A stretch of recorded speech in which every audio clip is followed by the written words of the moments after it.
제가 최근 몇 주 동안 말씀을 전할 때 화 있을진저 어리석은 자야 이런 말씀을 전해서 제 마음이 좀 무거웠습니다. 그런데 오늘 말씀을 보니까 너무나 감사한 거예요. 왜냐하면 예수님께서 염려하지 말고 무서워하지 말고 근심하지 말라 말씀하셨기 때문입니다. 무려 이 말씀을 3번에 걸쳐 말씀하시는데요. 22절을 보니까 무엇을 먹을까 무엇을 입을까 염려하지 말아라. 무엇을 먹을까 무엇을 마실까 근심하지도 말아라. 적은 무리여 무서워하지 말아라. 얼마나 감사한 말씀인지 모릅니다. 왜냐하면 염려와 근심 그리고 두려움이 많은 이 세상에서 예수님께서 걱정하지 말아라 이렇게 말씀해 주시기 때문입니다. 그런데 여러분 여기서 한 가지 중요한 사실이 있다는 거예요. 오늘 이 말씀은요 모든 사람에게 주시는 말씀이 아닙니다. 22절을 보면 또 제자들에게 이르시되, 그러니까 앞에 있는 21절까지는 무리를 향하여 말씀하셨다면 오늘 22절부터는 제자들에게 말씀을 주신 겁니다. 그렇기 때문에 오늘 우리는요 다시 한번 나를 점검하셔야 돼요. 뭘요? 나는 제자인가 아니면 무리인가? 누가복음 9장 23절을 보면 제자의 조건이 나오지 않습니까? 제자가 되기 위해서는 자기 부인, 예수님을 따르기 위하여 포기한 것이 있어야 됩니다. 또 좋을 때만 예수님을 따르는 게 아니라 내 기분과 형편, 상황과는 상관없이 날마다 주님을 붙잡고 따라가는 사람, 이 사람이 제자라는 거예요. 그런데 오늘 이 말씀이 좀 부담스러울지 모르지만 오늘 우리에게 주시는 또 다른 말씀은 기쁨의 소식인 거예요. 사실 여러분 우리가 주님의 제자가 된다는 것은 굉장히 좋은 일입니다. 제자가 되면 특권이 있는데 그게 뭡니까? 아무것도 염려하지 않아도 되고 근심하지 않아도 되고 무서워하지 않아도 된다는 사실입니다. 여러분 오늘 말씀을 가만히 보면 특이한 게 뭔지 아십니까? 지금 예수님께서는요 당신을 따르는 이 제자들이 염려하고 있다는 것을 알고 계신다는 거예요. 자, 그렇다면 무슨 염려를 하고 있을까요? 22절 우리 한번 읽어볼까요? 시작. 또 제자들에게 이르시되 그러므로 내가 너희에게 이르노니 너희 목숨을 위하여 무엇을 먹을까 몸을 위하여 무엇을 입을까 염려하지 말라. 그러니까 지금 제자들은요 무엇을 먹을까 무엇을 입을까 이걸 염려하는 거예요. 그런데 이 제자들의 염려는 우리가 하는 제자 염려와 똑같다는 거예요. 사실 우리도 무엇을 먹을까 무엇을 입을까 어떻게 살아야 되나 이 염려를 하지 않습니까? 한번 가만히 생각해 보십시오. 지금 제자들은요 이 염려를요 예수님을 따른 다음에도 하고 있는 겁니다. 어쩌면 제자들은 배와 금을 세금을 걷던 자기 직업을 버리고 예수님을 따랐기 때문에 아무런 수입이 없기에 이전에 하지 않았던 먹을 것과 입을 것에 대한 염려가 생겼는지 모르겠습니다. 여러분 우리가 분명히 알아야 될 것, 염려라는 것은 예수 믿기 전에도 있지만 예수 믿고 난 다음에도 피할 수 없는 문제라는 겁니다. 우리가 예수를 믿는다고 해서 이 염려가 사라지는 게 아닙니다. 예수를 믿어도 염려는 찾아오는 거예요. 그런데 주님은 이 염려를 하고 있는 제자들에게 뭐라고 말합니까? 그 염려를 이를 악물고 물리쳐라 이걸 말씀하는 게 아니라 대신에 너희가 그 염려가 찾아올 때마다 생각을 잘해야 된다는 거예요. 그럼 뭘 생각을 잘해야 됩니까? 여러분 제가 이 답을 말씀드리기 전에 한 가지만 짚기로 원합니다. 내가 예수님의 제자가 된다는 것은 어떤 의미인지 아십니까? 바로 내가 하나님의 자녀가 된다는 사실이고 목자 되신 예수님이 기르시는 양이 된다는 사건이라는 거예요. 그러니 예수님께서 걱정하지 말아라 이렇게 말씀하시는 거예요. 여러분이 잘 알다시피 저에게는 딸이 셋이 있습니다. 그런데 여러분 이 딸 셋 아이 중 그 누구도요 자기들이 살고 있는 집에 대출금 이자라든지 관리비를요 걱정하는 사람이 없습니다. 집에 대출금이 얼마인지, 매달 얼마씩 갚아야 되는지 궁금해하지도 않아요. 심지어는요, 이놈들이 방학에서 집에 있잖아요. 그러니까 이 더운 여름에 어쩝니까? 24시간 에어컨을 틀어요. 그건 이해하겠다. 근데 다 집에 나가면 에어컨 끄고 창문 열어놔야 되잖아요. 그런데도 켜놔요. 왜요? 강아지들 덥다고. 이놈들은 돈 낼 걱정은 안 하고 쓸 걱정만 하는 거야. 그리고 이놈들이요, 아빠 우리 내일 뭘 먹어야 될까? 이런 걱정을 하고 있다면 정말 웃기는 거 아닙니까? 지금 주님이 그런 이야기를 하는 거예요. 염려하지 말아라. 왜? 그건 자녀에게 있는 일이 아니기 때문이라는 거예요. 그럼 자녀는 이러한 염려가 찾아올 때마다 뭘 해야 될까요? 오늘 말씀해 보니까 첫 번째, 염려가 찾아올 때마다 뭐가 더 중요한지를 생각하라는 겁니다.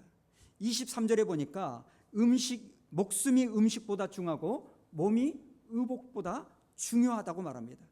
그런데 우리는 자꾸 거꾸로 이 생명과 목숨은 생각하지 않고 그저 뭘 입을까, 뭘 먹을까, 어떻게 살까, 이것만 걱정하는 거예요. 그리고 두 번째, 염려가 찾아올 때 우리가 해야 될 것, 하나님은 나를 하늘에 나는 새보다 더 귀하게 여긴다는 이 사실을 기억하셔야 돼요. 24절을 한번 볼까요? 시작. 까마귀를 생각하라. 심지도 아니하고 거두지도 아니하며 골방도 없고 창고도 없으되 하나님이 기르시나니 너희는 새보다 얼마나 더 귀하냐. 여러분, 이 말씀을 보세요. 그냥 새가 아닙니다. 까마귀예요. 까마귀는요, 성경에 보니까 부정해가지고 절대 먹으면 안 되는 새라고 말합니다. 그런데 하나님께서 이런 부정한 새조차 먹이신다는 거예요. 까마귀가 심지도 않고 거두지도 않는데도 하나님께서 굶어 죽지 않도록 인도하신다는 거예요. 그러면서 우리에게 이렇게 물으시는 거예요. 그런 까마귀도 먹이시는데 그런 너는 얼마나 귀하냐. 그리고 그 다음 27절에 보니까 백합화를 이야기합니다. 들에 핀 꽃 하나가 솔로몬의 모든 영광보다도 아름답다는 거예요. 그리고 28절에 보니까 오늘 있다가 내일 아궁이에 던져지는 이 들풀도 하나님께서 이렇게 입히시는데 하물며 너일까 보냐. 그러니까 염려가 찾아올 때마다 우리가 해야 될 게 뭡니까? 나를 향한 하나님의 마음을 떠올리고 그런 염려가 찾아올 때마다 그걸 붙잡으라는 거예요. 여러분, 자주 말씀드립니다만 내 안에 어떤 생각을 품느냐가 굉장히 중요합니다. 염려는 피할 수 없습니다. 그런데 그 염려가 찾아올 때마다 우리가 해야 될 게 뭐예요? 그래도 나는 새보다 귀하다. 하나님이 나를 먹이시고 나를 입히신다. 여러분, 이런 생각을 하는 사람과 그냥 염려에 끌려가는 사람은 전혀 다른 삶을 살게 되는 겁니다. 그리고 또 하나, 염려가 찾아왔을 때마다 우리가 해야 될 것, 과거에 내게 주셨던 하나님의 은혜를 생각하는 거예요. 신명기 32장 7절에 보니까 옛날을 기억하라, 역대의 연대를 생각하라, 이렇게 말하면서 그 다음 10절부터 뭐라고 말하냐. 자, 12절까지 우리 다 같이 읽어볼까요? 시작. 여호와께서 그를 황무지에서 짐승이 부르짖는 광야에서 만나시고 호위하시며 보호하시며 자기의 눈동자같이 지키셨도다. 마치 독수리가 자기의 보금자리를 어지럽게 하며 자기의 새끼 위에 너풀거리며 그의 날개를 펴서 새끼를 받으며 그의 날개 위에 그것을 엎는 것 같이 여호와께서 홀로 그를 인도하셨고. 여러분, 하나님께서 독수리가 날개를 펴서 그 새끼를 받은 것처럼, 또 마치 눈동자를 본능적으로 보호하시는 것처럼 하나님은 그동안 우리를요 지켜주셨다는 거예요. 그러니까 염려가 찾아올 때마다 과거에 주셨던 하나님의 보호, 나에게 주셨던 그 은혜를 생각하면 여러분, 오늘의 염려 앞에서도 우리는 하나님을 신뢰하며 이겨나갈 줄로 믿습니다. 다시 말씀드립니다. 오늘 말씀은 무리에게 주신 말씀이 아닙니다. 제자에게 주신 말씀이에요. 자기의 인생을 하나님께 맡긴 사람에게 주신 말씀이에요. 목욕탕에 가면 이 글씨 다 보셨을 거예요. 맡기지 않는 물건은 책임지지 않습니다. 이 말을 뒤집으면 어떤 의미예요? 맡긴 물건은 책임져 준다는 거예요. 여러분, 목욕탕의 주인도 자기에게 맡긴 물건은 책임져 준다는데 하물며 하나님께서 자기에게 맡긴 인생을 책임지지 않겠습니까? 출애굽기에 보면 모세의 엄마가요, 이제 모세를 낳고 키우는데 애가 부쩍부쩍 크니까 이제 밖으로 이 모세의 울음소리가 들리는 거예요. 그래서 더 이상 키우지 못하고 갈대 상자에 모세를 담아 나일강에 떠내려 보냅니다. 그럴 때 엄마가 무슨 고백을 하는지 아십니까? 한번 보여주시면, 너의 삶의 참 주인, 너의 참 부모이신 하나님, 그의 손에 너의 삶을 맡긴다는 거예요. 사랑 여러분, 여러분이 믿는 하나님이 여러분의 참 주인이시고 여러분의 참 부모가 되시는 줄 믿으시기 바랍니다. 그런데 궁금한 거, 오늘 주님이요, 들에 핀 백합화를 봐라, 저기 하늘을 나는 까마귀를 봐라, 이 말씀은요, 그 까마귀와 백합화를 보라는 말씀이 아닙니다. 우리가 봐야 될 것은요, 그런 까마귀와 백합화를 먹이시고 입히시고 돌보시는 하나님을 보라는 말씀의 의미라는 거예요. 여러분, 우리가요, 공중에 날아다니는 새만 관찰하면 조류학자가 될 뿐입니다. 백합화를 보고 야, 너무나 이쁘다 감탄만 하면 우리는 시인이 될 뿐이에요. 들에 핀 꽃을 연구하면요, 식물학자가 될 뿐이에요. 그런데 주님이 원하시는 게 뭡니까? 그 배후에서 그것들을 존재케 하고 돌보시는 하나님을 보라는 말씀인 거예요. 사랑 여러분, 신자는 어떤 사람입니까? 우리의 평범한 일상에서, 자연에서, 내가 살아가는 모든 일에서 그 배후에서 역사하시는 하나님을 보고 하나님을 의식할 수 있는 사람이 신자인 줄로 믿습니다. 저는 가끔 자연에 관한 다큐멘터리를 볼 때 놀랄 때가 많습니다. 먹이사슬을 한번 보세요. 먹이사슬 아래에 있는 동물들은요, 누가 시키지도 않았는데 새끼를 엄청 많이 낳아요. 근데 먹이사슬 위에 있는 동물들은요, 누가 시키지도 않았는데 새끼가 적습니다. 작게 나와요. 바다를 비유로 말해볼까요? 조그마한 물고기들은요, 알을 수십만 마리를 새끼를 쳐요. 그런데 상어는 어쩝니까? 몇 마리만 딱 낳는 거예요. 한번 생각해 보세요. 이게 거꾸로 되면 상어가 막 1000마리, 2000마리 새끼를 낳으면 이 바다의 생태계가 유지가 되겠습니까? 그런데 이걸 누가 하신 걸까요? 그 자연의 배후에서 컨트롤하시고 붙잡고 계시는 그분이 있다는 사실이에요. 여러분, 손가락에 이 지문을 한번 봐보세요. 이 지문이 왜 놀랍습니까? 삼성 갤럭시 같은 것을 쓰시는 분들은 여러분, 이 지문을 통해서 핸드폰을 풀잖아요. 어떻게 이 지문을 가지고 풀 수 있습니까? 사람마다 이 지문이요, 다 다르기 때문이에요. 지금 이 세상을 살고 있는 70억 명의 사람들 중에 단 한 사람도 똑같은 지문을 가진 사람이 없다는 거예요. 더 놀라운 거, 지금까지 살다가 죽었던 수천억 명의 사람들, 그리고 앞으로 태어날 수많은 사람들의 지문도 단 한 명도 똑같지가 않다는 거예요. 하나님께서 한 사람 한 사람에게 일련 번호, 지문이라는 고유 번호를 우리에게 주신 거예요. 여러분, 여기 이 손끝에 이 지문 하나까지 각각 다르게 새기신 하나님께서 여러분의 내일을 모르신다라고 생각하십니까? 그러니 여러분, 하나님을 여러분의 생각에 가두지 않는 은혜가 있기를 축복합니다. 우리는 항상 이게 문제 아닙니까?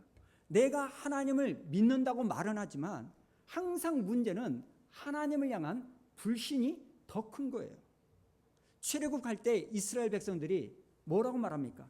아니 하나님이 하늘의 문을 여신들 어떻게 이런 일이 가능하겠습니까? 그런 말을 해요. 그런데 천만의 말입니다. 하나님을 오해해서 그러는 거예요. 하나님은 이스라엘 백성들을 출애굽할 때 그 60만 명이 넘는 그 엄청난 사람들이 40년간 광야에서 먹을 수 있는 뭘 준비하셨어요? 만나와 메추라기를 준비하신 분이에요.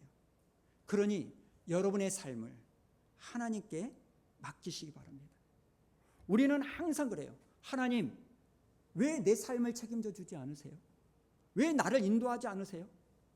그런데 우리는 하나는 알고 하나는 몰라요. 하나님을 믿는다 하지만 하나님을 믿는 믿음보다 하나님을 불신하는 불신을 더 크게 가지고 있는 거예요. 내 삶을 하나님께 맡기지 않았는데 여러분, 하나님이 내 삶을 책임져 주겠습니까? 사랑하는 여러분, 하나님께 맡기시기 바랍니다. 그러면 하나님께서 다음 없는 은혜로 여러분을 채워주실 줄로 믿습니다. 그리고 또 하나 28절에 있는 말씀 보시면요, 하나님이 이렇게 입히시고 기르시는데 하물며 너일까 보냐. 여러분, 이게 은혜입니다. 그런데 우리는요, 너무나 자극적인 간증에만 익숙해져서 은혜를 뭐라고 생각합니까? 평범한 일상에 녹아있는 하나님의 은혜를 자각하지 못하는 거예요. 그저 은혜 받았다고 말하면 뭘 은혜 받았다고 해요?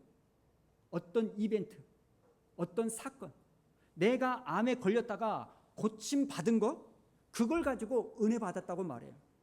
그런데 사실 은혜는요, 암에 걸렸다가 고침 받은 것도 은혜일 수 있지만 내가 암에 걸리지 않고 사는 게 은혜라는 거예요. 우리는 못 걷는 사람이 걷게 되는 것을 보고, 야, 내가 걷게 되었다, 내가 그걸 봤다, 야, 은혜 받았다 말하지만 진짜 은혜는요, 내가 일상에서 내 두 다리로 걸어 다닐 수 있는 것이 은혜인 줄로 믿습니다. 그렇기 때문에 여러분, 오늘 설교의 제목처럼 내일의 염려 때문에 오늘의 은혜를 놓치지 마십시오. 자, 그렇다면 오늘 말씀에서 우리가 그럼 무엇을 구해야 되고 무엇을 구하지 말아야 될까요? 29절에 나오는 말씀 우리 읽어볼까요? 시작. 너희는 무엇을 먹을까 무엇을 마실까 하여 구하지 말며 근심하지도 말라. 이 모든 것은 세상 백성들이 구하는 것이니라. 지금 주님은요, 먹을 것 마실 것 그거 구하지 말으라는 거예요. 그리고 31절에서 이렇게 말하죠. 다만 너희는 그의 나라를 구하라. 그리하면 이런 것들을 너희에게 더하시리라. 똑같은 내용이 나오는 마태복음에서는 그런즉 너희는 먼저 그의 나라와 의를 구해라, 이렇게 말합니다. 여러분, 하나님을 믿는 우리에게는요, 우선순위가 있습니다. 여러분이 마트에 가서 쇼핑을 하다 보면 메인 품목이 있고 사은품이 있지 않습니까? 사진을 한번 보여주시면 이렇게 광고합니다. 청소기를 사면 라면 한 박스를 드립니다. 그럼 여러분, 우리가 사야 될 게, 구해야 될 게 청소기일까요? 아니면 라면 한 박스일까요? 청소기죠. 근데 우리는요, 이 라면 한 박스를 사기 위하여 그렇게 애쓰는 인생일 때가 너무 많은 거예요. 성경은 분명하게 우선순위를 말합니다. 먼저 우리가 해야 될 일이 있다는 거예요. 그게 뭐예요? 먼저 그의 나라와 의를 구하는 거예요. 그리하면 이 모든 것을 우리에게 더해 주신다는 겁니다. 그런데 여러분, 오늘 이 말씀을 오해하시면 안 돼요. 먼저 구하라는 이 말씀은요, 내가 먼저 하나님께 잘하면 그 다음에 하나님이 나의 모든 것을 책임져 주신다, 이런 수준의 말씀이 아닙니다. 바로 앞구절 29절을 보세요. 너희 아버지께서는 이런 것이 너에게 있어야 할 것을 아신다는 거예요. 지금 내가 구하기도 전에 하나님은 나의 필요를 아십니다. 그러니까 먼저 구하라, 이 말씀은 내가 뭔가를 얻어내기 위한 조건이 아니라 이미 나를 아시고 나를 채우시는 하나님을 어디에 두라는 거예요? 내 삶의 첫 자리에 두라는 말씀입니다. 그런데 여러분, 오늘 이 부분에 솔직해지시기를 원합니다. 우리의 문제가 뭡니까? 우리는요, 그의 나라, His kingdom 이걸 구하지 않습니다. 내 나라, my kingdom을 구합니다. 우리는 하나님의 나라를 위하여 내가 쓰임 받기를 원하지 않습니다. 오히려 나의 나라를 위하여 하나님이 좀 능력 베풀기를 원하는 거예요. my kingdom. 내 사업이 커져야 되니까 능력 있는 하나님이 필요한 거예요. 내 자식이 잘 돼야 되니까 전능하신 하나님이 필요한 거예요. 내가 성공해야 되니까 하나님의 도움이 필요하다는 거예요. 여러분 이게 보이십니까? 겉으로는 하나님의 나라를 구하는 것 같은데 실상은 온통 나를 위한 기도를 구하는 거예요. 사실 성령 충만에 대한 이 부분도 우리가 오해하고 있는 거 아닙니까? 목사로서 인정하기 싫지만 너무나 많은 목사님들이 성령 충만을요 잘못 구하는 거예요. 근데 그 이유가 뭡니까? 왜 목사님들이 하나님 나에게 성령 충만한 은혜를 주세요 이렇게 구할까요? 이유는 딱 하나예요. 내가 성령 충만해서 내 목회 성공하고 내 교회 부흥하고 내가 영권 있고 능력 있고 내가 하나님께 크게 쓰임받는 종이다. 이걸 드러내기 위하여 성령 충만을 구하는 거예요. 결과적으로 마이 킹덤, 내 나라가 확장되기를 구하는 거예요. 관심이 하나님의 영광이 아니라 내 나라예요. 그런데 여러분, 이게 목회자만 그럽니까? 여러분들도 많은 경우에 마이 킹덤을 구하지 않습니까? 철저하게 나를 위해서만 예수를 믿고 나를 위해서만 신앙생활하고 나를 위해서만 교회 다니고 나를 위해서만 기도하는 거예요. 여러분 왜 교회마다 임직식이 있을 때마다 장로 권사를 세울 때마다 왜 그 교회에 분쟁이 있고 싸움이 있고 또 심지어는 떠나는 일들이 있습니까? 장로 권사가 되는 목표가 하나님의 나라가 아니라는 거예요. 그럼 왜 장로가 되려고 하는 걸까요?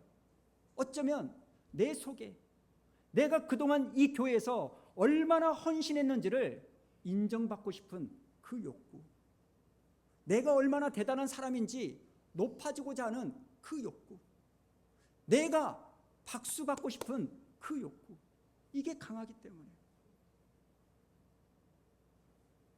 최근에는 우리 교회 임직식이 없죠. 제가 교훈을 많이 얻어서 그렇습니다. 예전에 임직식을 하는데 한 분이 안 되셨어요. 장로에서. 우리 교회는 목사가 시키고 싶다고 해서 되는 게 아닙니다. 진짜 뭐 다른 교회도 그렇게 말하겠지만 진짜 그렇습니다. 근데 안 되셨어요. 근데 그분이 찾아오셨어요. 목사님, 원래 교회는 성도들이 뽑는 것도 있지만 목사님이 딱 픽하는 것도 있습니다. 이미 다른 교회 많이 다녀보셨던 분이죠. 그러니까 무슨 말이에요? 목사님이 픽해서 목사님이 세우고 싶은 사람도 세워야 되니까 그 말도 어떻게 보면 맞는 부분이죠. 그러니까 나 이제 포함시켜주라 그런 거예요.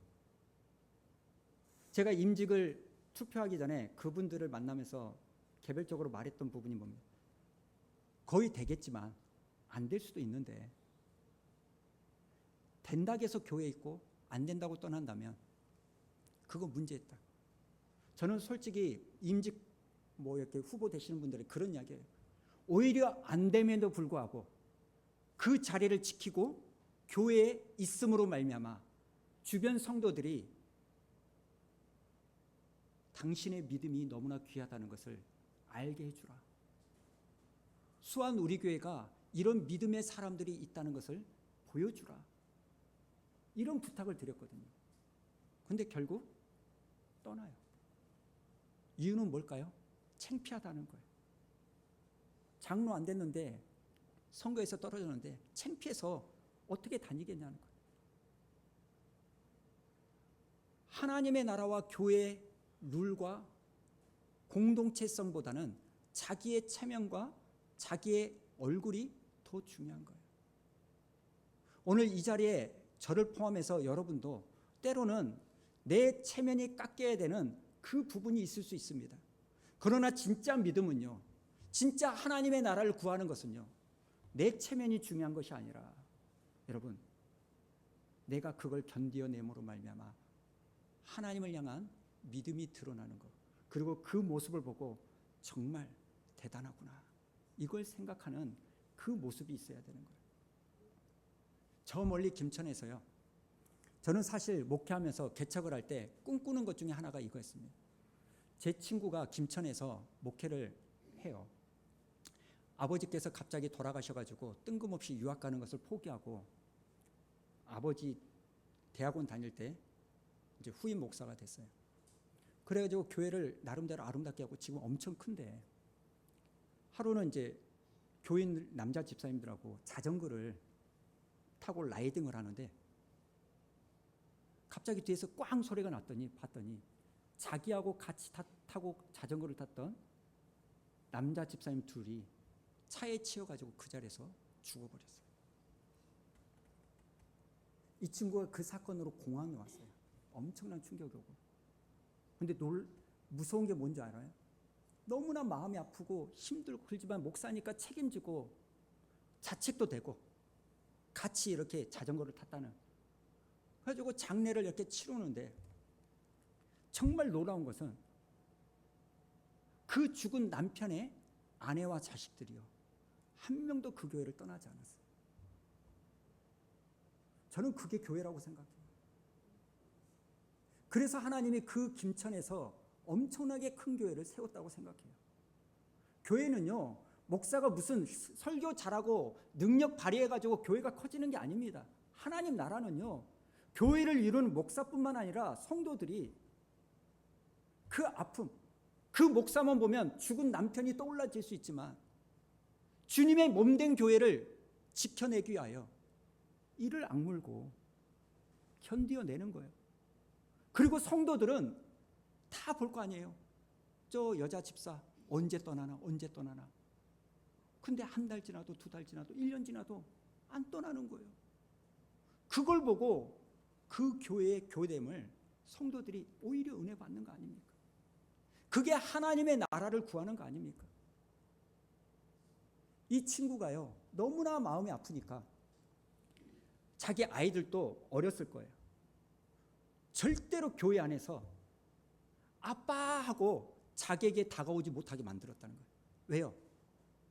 아빠를 잃은 그 집사님의 가족, 자식, 그리고 여자 집사님이 상처받을까 봐 엄청 처음에 몇 번은요 혼냈다는 거예요. 지금 제가 드리고 싶은 말씀이 뭡니까? 오늘날 우리가 이 성령 충만에 관한 오해가 너무나 심해요. 성령 충만은 내가 가지지 못한 어떤 에너지가 갑자기 생겨가지고 무기력했던 내가 활력이 넘치는 게 성령 충만이 아닙니다. 성령 충만은요, 등짝을 방바닥에 붙고 있다가 갑자기 성령 충만하니까 저처럼 이렇게 목소리를 막 높이고 발짝발짝 튀는 거, 이게 성령 충만이 아니에요. 여러분, 성령님은 인격이세요. 성령 충만은요, 인격이신 성령님께서 내 안에 오셔서 나를 지배하시고 나를 다스리시고 나를 굴복시키는 이 상태가 성령 충만인 줄로 믿습니다. 구약 성경에 보면 두 사람이 나와요. 사울과 사무엘이 나옵니다. 사울은 전쟁을 이기고 나서 자기 이름을 위한 기념비를 세웁니다. 그런데 사무엘은 하나님이 여기까지 인도하셨다, 이 에베네셀의 기념비를 세우는 거예요. 여러분, 곰곰이 스스로 질문을 던져보세요. 나는 신앙생활을 하면 할수록 누구의 이름이 드러납니까? 나는 사울입니까? 아니면 사무엘입니까? 이걸 생각하셔야 돼요. 부끄럽지만 제 이야기를 하나 드리겠습니다. 저는 예전에 한동안 설교를 준비하면서 이렇게 기도했습니다. 하나님, 제가 이렇게 머리 쥐어뜯고 설교 준비하는데 이 설교에 은혜를 주세요. 역사해 주시고 도와주세요. 그런데 어느 날 문득 이런 생각이 드는 거예요. 가만히 보니까 제가 열심히 준비한 이 설교를 하나님도로 도와달라는 거예요. 내가 이만큼 설교 준비했으니까 하나님이 부족한 거 양념 채워가지고 메꿔 주라는 거예요. 제가 주인공이고 하나님이 조연이었던 거예요. 그래서 제가요, 기도의 내용을 바꿨습니다. 주님, 오늘 본문을 통하여 저와 우리 교회 성도들에게 주고자 하는 메시지가 뭡니까? 제가 그걸 분명히 알 수 있도록 지혜를 주세요. 제가 주님의 말씀을 온전히 전할 수 있는 통로가 되게 해주세요. 예전에는 제가 앞장서서 걸어가고 하나님이 나의 뒤를 따라왔다면 이제는 주님이 가고자 하는 길을 제가 따라가겠습니다. 이렇게 바뀐 거예요. 사랑하는 여러분, 신앙생활은 내 나라가 아닙니다. 하나님의 나라, 그의 나라를 구해야 됩니다. 왜 우리가 일주일에 한 번 예배를 드립니까? 아니, 왜 수요 예배도 나와야 되고 왜 목사가 금요 기도에 나와서 기도 좀 하자 이렇게 말할까요? 이유는 딱 하나예요. 내가 구하고 있는 나라가 무엇인지 좀 점검해 보자는 거예요. 그렇다면 우리는 뭘 해야 될까요?